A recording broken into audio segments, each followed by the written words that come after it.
नमस्कार मित्रों, मैं अंकिता हिंदी साहित्य यूट्यूब चैनल में आप सभी का स्वागत करती हूं। और आज हम जानेंगे फ्रेंड, विनोद कुमार शुक्ल को ज्ञानपीठ पुरस्कार प्राप्त हुआ है, तो उन्हीं के बारे में हम डिटेल से देखेंगे। हिंदी के लेखक हैं ये, जिन्हें ज्ञानपीठ पुरस्कार अब जाके मिला है, तो इसको ध्यान देना है। तो आइए हम देखते हैं विनोद कुमार शुक्ल जी के बारे में। तो फ्रेंड, ये ध्यान रखना है कि विनोद कुमार शुक्ल को कोई नई बात नहीं है पुरस्कार प्राप्त करना है इन्हीं रचनाओं के लिए, कि इन्हें अब जाके जो ज्ञानपीठ पुरस्कार मिला है यही इनका एकमात्र पुरस्कार है। तो इससे पहले भी इन्हें इनकी रचनाओं पर पुरस्कार प्राप्त हो चुका है। तो वो कौन सी रचनाएं थी जिनको लेकर इन्हें पुरस्कार भी प्राप्त हुआ और इन्हें अपने साहित्य जगत में ख्याति भी प्राप्त की थी। तो नौकर की कमीज जैसे उपन्यास के लिए इन्हें ख्याति प्राप्त हुई थी फ्रेंड, ठीक है। या इन्हें सफलता किस रचना को लेकर मिली, तो नौकर की कमीज। तो ध्यान देना है फ्रेंड, इन्हें साहित्य अकादमी पुरस्कार भी प्राप्त हुआ है।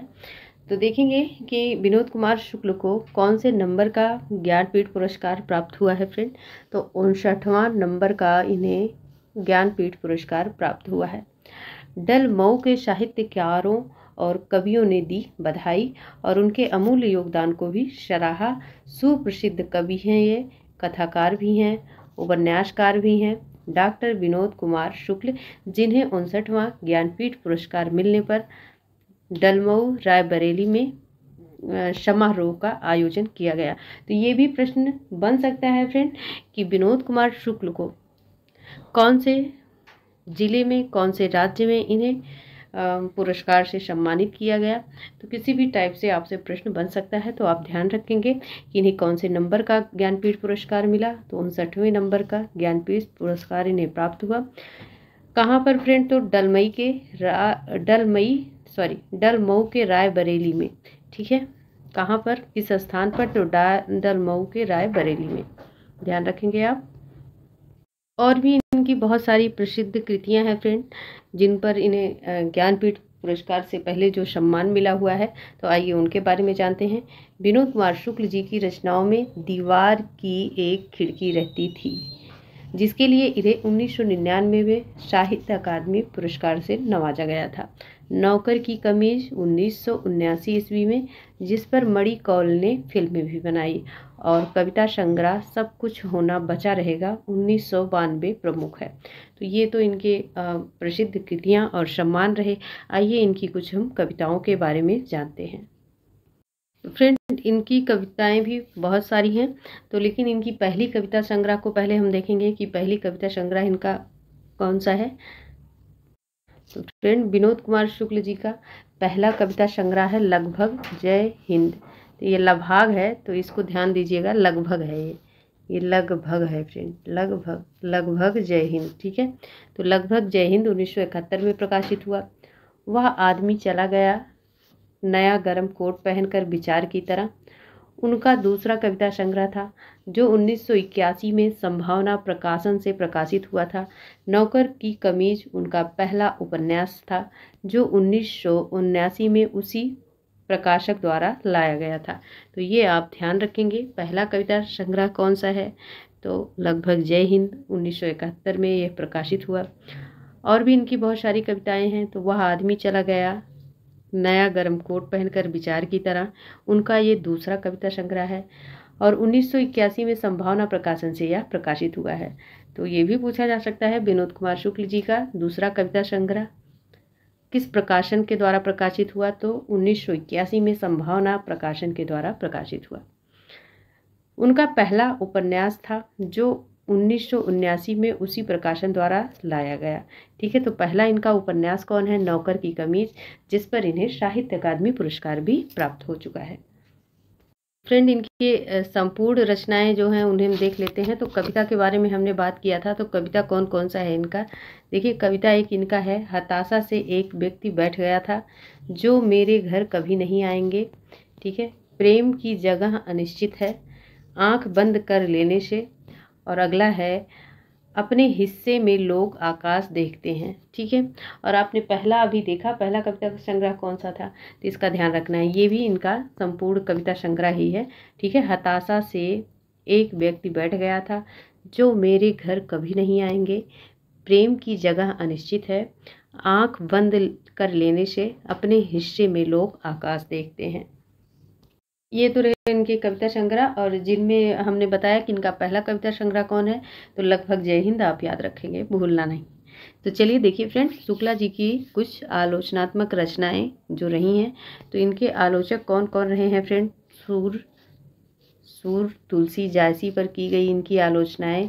रहस्यवाद, एक सेकेंड फ्रेंड, तो देखिए इन्होंने किस किस पर आलोचनाएं की हैं, तो सूर तुलसी जायसी पर की गई आलोचनाएं, काव्य में रहस्यवाद, काव्य में अव्यंजनावाद, रस मीमांसा आदि इनकी आलोचनात्मक रचनाएं हैं। ठीक है, तो शुक्ला जी की आलोचनात्मक रचनाएं कौन कौन सी हैं, तो सूर तुलसी जायसी पर की गई आलोचनाएं, काव्य में रहस्यवाद और काव्य में अव्यंजनावाद, रस मीमांसा इनकी आलोचनात्मक रचनाएं हैं। तो देखिए फ्रेंड, थोड़ा सा ये भी जान लीजिए आप कि इन्होंने अपने जीवन के बारे में क्या लिखा है। तो इन्होंने लिखा है फ्रेंड कि इन्हें बहुत कुछ लिखना था, लेकिन मुझे बहुत कुछ लिखना था लेकिन मैं बहुत कम लिख पाया। मैंने बहुत कुछ देखा, बहुत कुछ सुना, बहुत कुछ महसूस किया, लेकिन उसका लेबल एक अंश ही लिख पाया। लेकिन उसका केवल एक अंश ही लिख पाया। 88 वर्षीय व्यक्ति की पहली प्रतिक्रिया जो आधी सदी से भी ज़्यादा समय तक चली, अपनी साहित्यिक यात्रा को याद करते हुए कही गई। 59वें ज्ञानपीठ पुरस्कार के विजेता के रूप में उनके नाम की घोषणा शनिवार को की गई। ठीक है, तो ये ध्यान रखेंगे आप। तो वो कहते हैं उन्हें बहुत कुछ लिखना था फ्रेंड, लेकिन उन्होंने बहुत कम लिखा या बहुत कम लिख पाए। उन्होंने जो कुछ भी देखा, जो सुना, महसूस किया, उसका केवल एक ही अंश लिख पाए। और 88 वर्षीय व्यक्ति की पहली प्रतिक्रिया थी जो आधी सदी से भी ज़्यादा समय तक चली। अपनी साहित्यिक यात्रा को याद करते हुए उन्होंने ये बातें कही है। ठीक है, तो आप ध्यान रखेंगे फ्रेंड। एक लेखक के रूप में वे उनकी यात्रा 1971 में शुरू हुई थी, जब उनका पहला कविता संग्रह लगभग जय हिंद, देखिए यहाँ पे लाभ भाग दिखा है, मतलब इन लोगों को लगभग लिखना नहीं आता, लगभग, ठीक है, लगभग जय हिंद। तो इनका पहला कविता संग्रह लगभग जय हिंद प्रकाशित हुआ, और इन वर्षों में उन्होंने कई अन्य सुप्रसिद्ध कविता संग्रह लिखे, जिनमें कविता से लंबी कविता भी शामिल है, दीवार में एक खिड़की रहती है, नौकर की कमीज सहित उनके उपन्यास भी काफ़ी सराहे गए, जिनमें से बाद वाले पर फिल्म भी बनाई गई। और शुक्ला जी ने अंतिम बात क्या कहा है फ्रेंड, श्री शुक्ला जी ने कहा है, यह मेरे जीवन का एक बड़ा पुरस्कार है, इससे मुझे जिम्मेदारी का एहसास होता है। उन्होंने इस बात पर जोर दिया और वह अधिक लिखना चाहते थे, लेकिन उन्होंने यह भी कहा कि इस उम्र में जीवन की गति के साथ तालमेल बिठाना मुश्किल है। ठीक है, तो कितनी महत्वपूर्ण बातें उन्होंने कही है। और ये पिक्चर भी आप देख सकते हैं फ्रेंड, पिक्चर में एक स्टेटमेंट उन्होंने दिया है,